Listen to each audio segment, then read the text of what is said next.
Hello, this is Dr. Grande. Today's question is, can I analyze the controversy between Magnus Carlsen and Hans Niemann? Just a reminder, I'm not diagnosing anybody in this video, only speculating about what could be happening in a situation like this. If you enjoy this video, please like it, subscribe to my channel, and consider supporting me on Patreon. I will put the link to Patreon in the description for this video. First, I'll look at the background of Magnus Carlsen and Hans Niemann. I'll move to the timeline of the controversy and offer my analysis. Magnus Carlsen was born in Norway on November 30, 1990. His father was an IT consultant and his mother a chemical engineer. He has 3 sisters. From an early age, it was clear that Magnus was exceptionally intelligent. For example, he was able to assemble advanced Lego sets at the age of 4. Magnus also had a phenomenal memory. Starting at the age of 5, his father taught him to play chess, but initially Magnus really wasn't that interested in the game. Later, he became more interested because he wanted to beat his sister at chess. Magnus first competed in a tournament when he was 8 years old. It was the 1999 Norwegian Chess Championship.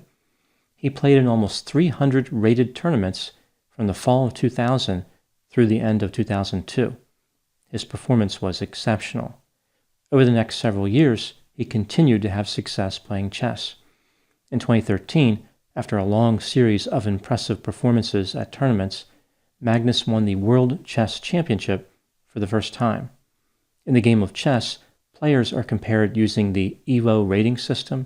It's a way of calculating the skill levels of chess players. A player with a rating of 2000 is considered an expert. Above 2600 is a grandmaster.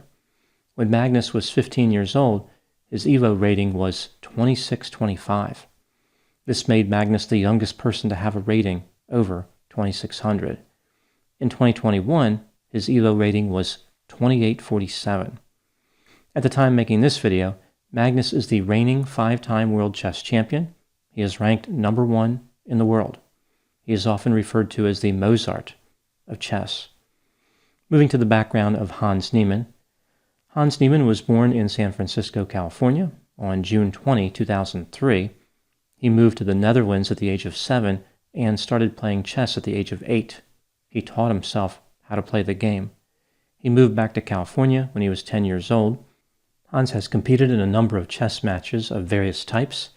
His ELO rating increased from about 2450 to 2650 in just over 3 years, which some people consider suspicious. Hans became a grandmaster in 2021. Hans Niemann is ranked number 49 in the world. Now moving to the timeline of the controversy. In September of 2022, 31-year-old Magnus Carlsen and 19-year-old Hans Niemann both competed in an annual invitation-only tournament in St. Louis, Missouri. Hans defeated Magnus playing the black pieces. During an interview after the victory, Hans said, "It must be embarrassing for the world champion to lose to me. I feel bad for him." The next day, Magnus withdrew from the tournament, offering no explanation except a cryptic post on Twitter, which featured a video of a Portuguese football player saying, "If I speak, I'm in big trouble, and I don't want to be in big trouble." Many people took this to mean that Magnus was accusing Hans of cheating without actually saying the words. Not long after this, an internet meme about the controversy became popular. The meme essentially made an unsubstantiated claim that Hans must have cheated using a technology that involved a vibrating sex toy in his rear quarters, so to speak, a toy of the bead variety. The theory here is that Hans would be working with a conspirator. The conspirator would be using a computer chess engine to find the best move for Hans. The conspirator would send the best move to the sex toy using Morse code. Hans would have a tremendous advantage because modern chess engines can defeat even the best players in the world. After Hans defeated Magnus, the two would play again in another tournament in September of 2022. This time they were playing online and not over the board. Over the board means in person. Magnus resigned after making just one move. On September 26, Magnus posted a message on Twitter. Here's a summary of what Magnus wrote. Much of this is paraphrased. Magnus talked about how he resigned against Hans after playing just one move. He said that he was aware his actions frustrated many people in the chess community. He went on to say that cheating in chess represents an existential threat to the game. Chess organizers need to take the problem seriously and increase security measures. Magnus believed that Hans has cheated more and more recently than he has publicly admitted. The performance that Hans demonstrated in over-the-board games has been unusual. During the game against Magnus, Hans did not appear to be fully concentrating, even in critical positions. And Hans outplayed Magnus as black, which only a handful of players could do. Magnus will not play against people who have cheated repeatedly in the past because they could cheat in the future. Magnus concludes his statement by saying there's more that he would like to say, but he is limited in what he can say without receiving explicit permission from Hans. Magnus hopes that the truth will come out. Now moving to my analysis. Here are my thoughts on a few items that stood out to me in this case. Item number 1 is the unusual victory that Hans was able to pull off in the tournament in St. Louis. During that game against Magnus, Hans was playing the black pieces. For people who play chess casually, whether they play the black pieces or the white pieces during any given game doesn't necessarily matter a lot. White moves first, so the person playing the white pieces always has an advantage, but casual players are often unable to capitalize on that to any noticeable extent. At the higher levels of chess, it's a much different story. Exceptional players are able to capitalize on the advantage of moving first. It is actually a key component of the game. Playing the white pieces increases their chances of victory. If a lower-level player was going to have a surprise victory against a higher-level player, one would think that it would be during a game where the less skilled player was in control of the white pieces, not the black pieces. Another unexpected element of the victory that Hans obtained is that Magnus played an unusual opening sequence in an effort to catch Hans off guard. Hans claimed that as a matter of coincidence, he had researched that sequence earlier that same day. Seems like a lucky break. Later, Hans attempted to further explain his victory by saying that he was a very intuitive player. A final oddity in the victory is how Hans did not appear to be concentrating during the game. Chess is an intellectual game, but intellectual processing comes at a physical cost. High-level chess players can burn hundreds of calories during an extended chess match.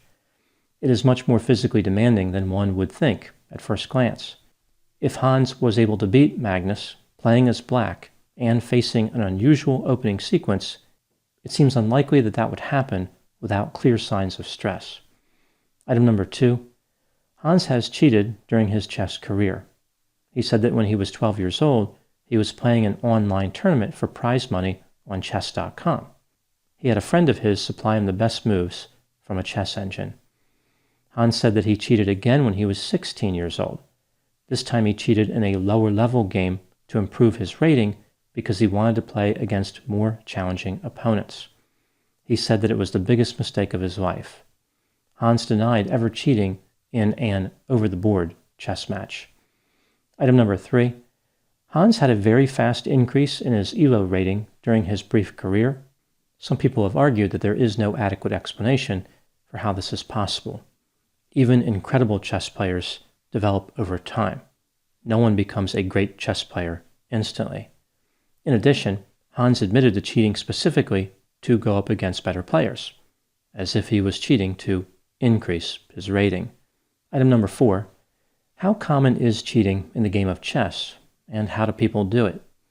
Because chess is a game that typically attracts intellectuals, some people think that it must be immune from cheating, but nothing could be further from the truth.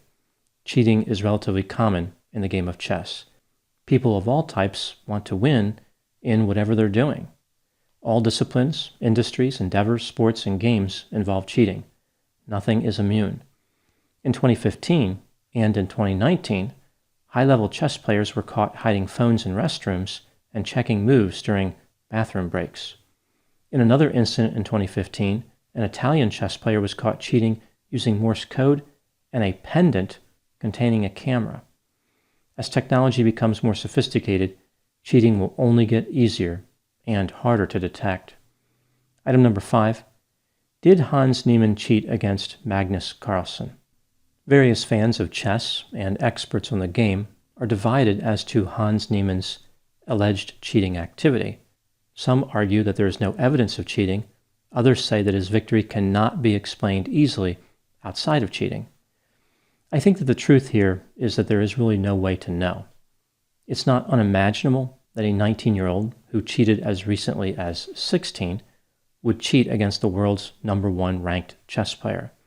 It explains the various anomalies in the game, like winning with the black pieces, winning when facing an out-of-the-ordinary opening sequence, and not appearing to concentrate. It's also possible that in this particular game, Hans simply played well, and Magnus did not. Magnus has made a serious accusation without any convincing evidence to support it.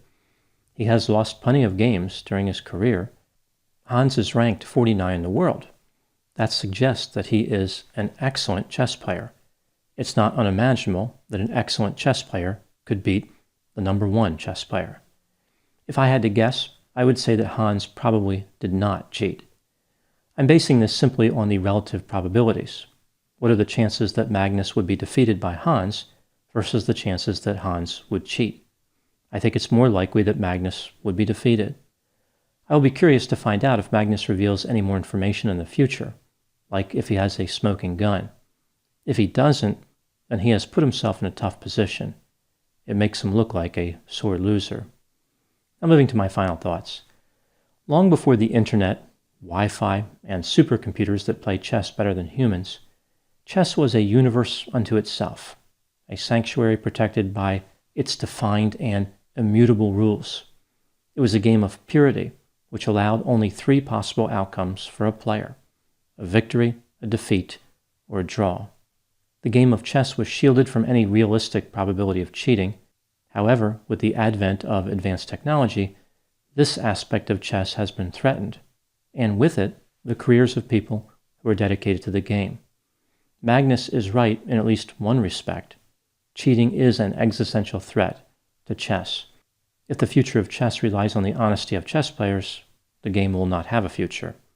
One possibility that has been suggested to solve this problem is that chess players can play without wearing any clothing.